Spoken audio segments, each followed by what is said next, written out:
伫台湾府城隍庙主委郭英提的邀请，包括副市长蒋玲煌、教育局长陈新辉，以及文学馆的馆长、甲伫孔庙文化基金会执行长等侪位的贵宾，带领考生同齐向着城隍爷为灵公甲伫学证书、考公书来参拜，场面庄严。拜，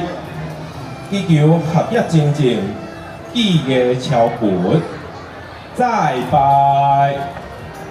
祈求不为险阻，意志坚定。三拜，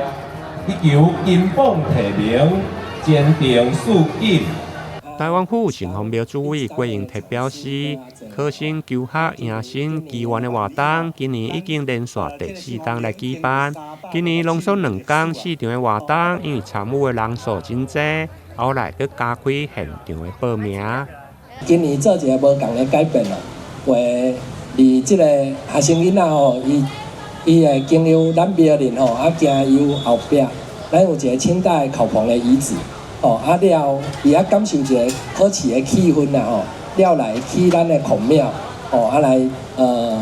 向咱的迄个至圣先师吼礼敬，了来转来咱城隍庙做祈福。希望说大家怀着一个感恩的心，感谢武成王，感谢我们所有的师长的教诲，那更能感谢我们自己的家长、父母亲对我们的照顾。所以在这里，新的一年呢，一年之计在于春嘛，春天到了，所以大家也要好好的努力，也希望说我们所有的求学过程都非常的顺利。今年参会民众对国小到研究生拢有，甚至嘛有外籍生来参加。头一场的活动，伫咧参拜祈愿以后，对着庙埕来出发，沿着青年路驶到庙后清朝的考棚遗址。感受到古早考生赴考的情形，而伫咧开幕仪式当中，现场嘛有着各位贵宾共同为米糕棧来开展，将米糕棧内面的糕饼分送给每一位考生，祝福每位考生拢会用个步步高升。台南新闻林根采访报道。